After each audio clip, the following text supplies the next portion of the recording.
La salud al día.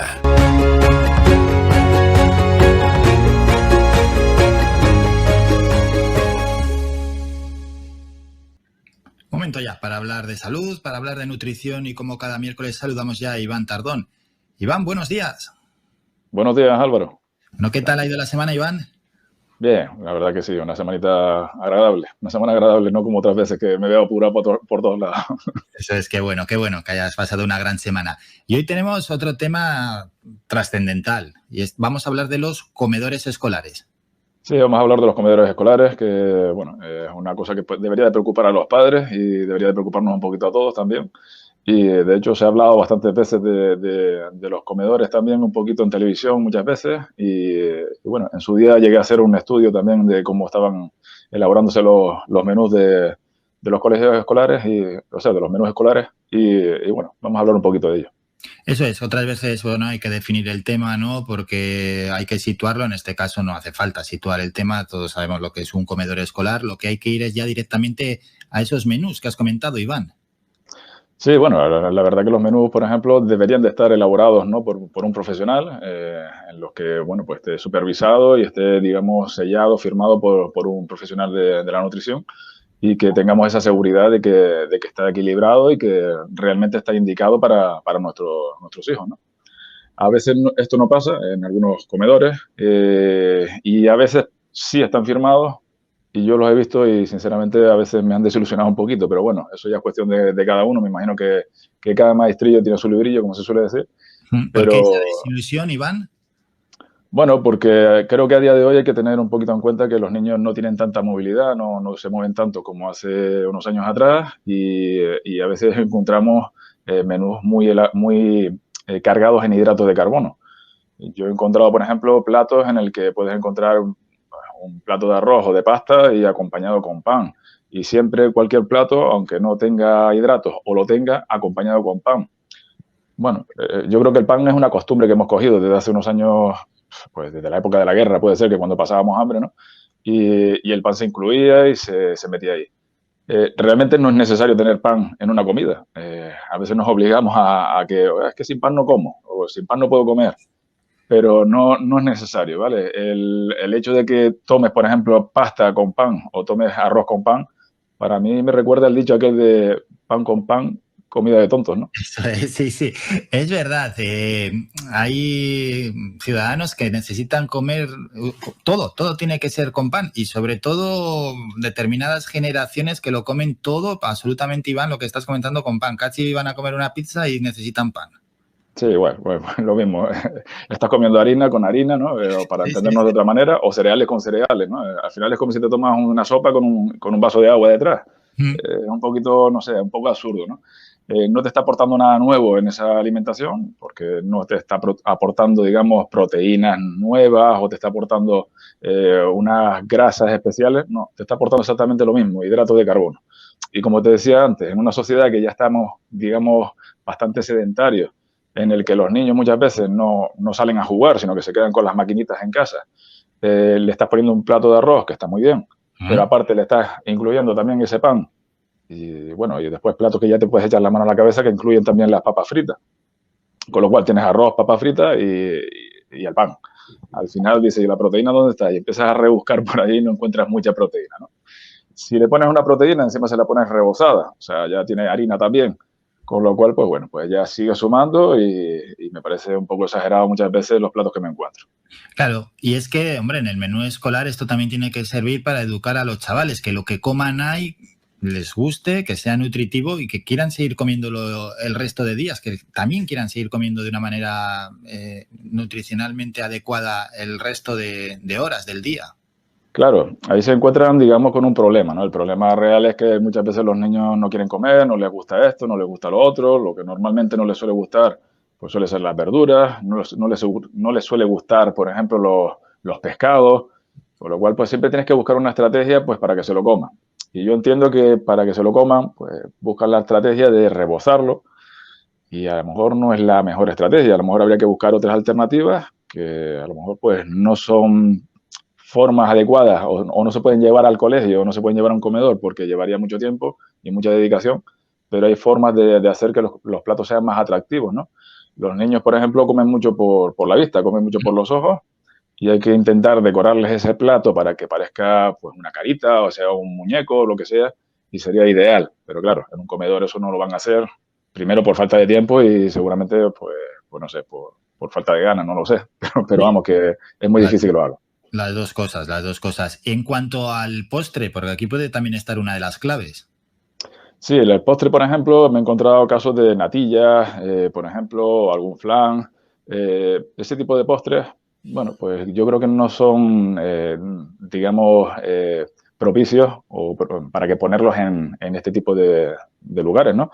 Debemos de enseñar a estos niños a comer, por lo tanto hay que intentar meter frutas siempre que se pueda. Y a lo mejor algún yogur de vez en cuando, pero vamos, lo más que tenemos que meter son frutas. Volvemos a lo mismo, los niños muy pequeños no van a querer comer frutas, pues habrá que buscar otras alternativas. Hay frutas que le puedan llamar más la atención, a lo mejor son más caras, pero le pueden llamar más la atención algunos tipos de frutas tipo arándanos o fresas o frambuesas. Y yo entiendo que también en un comedor, lógicamente esto se dispara un poco en el precio, ¿no? Pero bueno, hay alternativas, ¿no? Siempre hay alternativas de buscar alguna forma y no poner ese típico día de la fruta. Que a mí me hace un poco de gracia el día de la fruta. El día de la fruta es todos los días. Claro, No eso es, no es un día solo. En todo caso, debería ser el día del helado, el día del, no sé, algo especial. Eso es, algo especial, no el día de la fruta como algo excepcional, cuando tiene que ser algo a diario. Y luego, por otra parte, claro, pero esto ya es irnos del tema, pero otro día podemos hablar del postre que también, pues muchas veces, hombre, en el día a día, el ciudadano. Yo, Iván, en mi caso es que no tomo ni postre. Es un poco como que también eso se viene arrastrando de generaciones anteriores. Lo digo por mi abuela, que me trataba como si estuviese loco, ¿no? Es que no tomas postre. O incluso hasta mi padre me dice, ¿pero por qué no tomas postre? Pero si llevo ya toda la vida sin tomar postre. Pues luego ya me tomo la fruta antes o después de comer o entre horas, que me gusta más. No, este tema del postre, que parece que postre hay que comer todos los días sí o sí. No sé si es totalmente necesario. No es obligatorio tomar postre, realmente es otra, digamos, otra consecuencia cultural que hemos tenido ahí, ¿no? Que hemos arrastrado a lo mejor y que, bueno, se utilizaba como, bueno, en restaurantes es entendible porque al final te sacan por lo menos 5 euros más por cada postre, con lo cual pues se entiende, pero no es necesario realmente. Si tú tomas, por ejemplo, la fruta a lo largo del día o te tomas un lácteo varias veces al día, no vas a tener problemas. O sea, no hace falta que sea justo detrás de la comida. Podría ser perfectamente, como tú dices, antes de la comida para que te cierre un poco el apetito. Después de la comida, un poco para quitarte esas ganas de comerte algo dulce, que podría ser pues una fruta, o en la merienda, media mañana, en el desayuno, cuando quieras. Bueno, qué bueno esos consejos también. Y volviendo a los comedores escolares, no obviamos la realidad. Detrás de los comedores escolares, los que surten en este caso esa comida, en muchos de los casos son empresas privadas, que lo que al final buscan es beneficio. El precio está muy tirado, son precios bajos los que se pagan, Iván, y la empresa lo que busca pues es intentar sacar una rentabilidad. Por tanto, bueno, pues podemos ver en muchos casos que la calidad de la comida, vamos a decir que no es la mejor, pero sí que cuando intentas recortar el presupuesto lo máximo posible, pues todos sabemos lo que sucede. Al final te dan un presupuesto y tú tienes que ajustarte un poco a ese presupuesto y a veces, pues, lógicamente no te queda más remedio que meter cosas que a lo mejor no te apetecía meter. Y al final, pues, como un arquitecto cuando le dan un presupuesto y tiene que hacer una casa, pues igual. Al final, pues, meterás ladrillos buenos o ladrillos malos en función del presupuesto que tengas. Pues sí.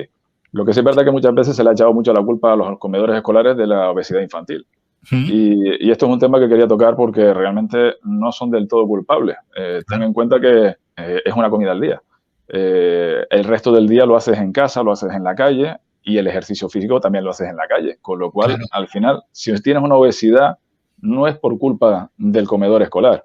Es posible que te pueda ayudar más o menos a que bajes o no bajes de peso, pero no es el factor principal, digamos.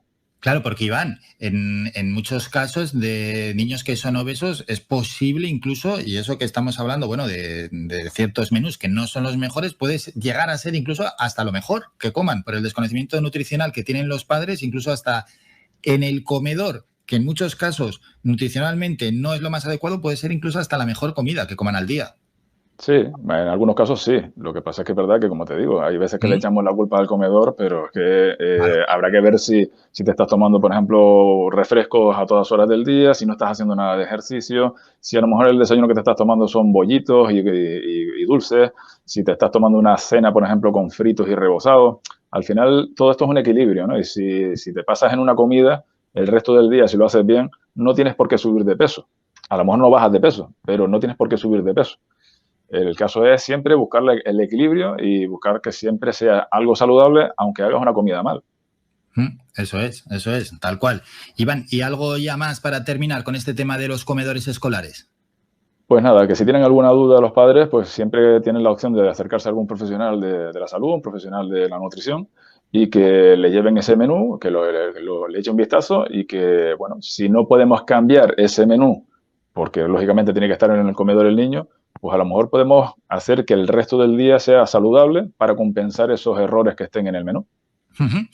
Y también un llamamiento a la administración, ¿no? Que depende, en este caso, la educación y los comedores escolares dependen de determinados ámbitos administrativos y con tantos técnicos y especialistas que tienen, si cuentan también con ustedes los nutricionistas a la hora de elaborar el menú, mejor, que se lo tomen un poco en serio, porque al final lo que hacen es, bueno, sacar a concurso el menú escolar de X centro escolar y venga, que se lo lleve una empresa y luego ya ni miran el menú.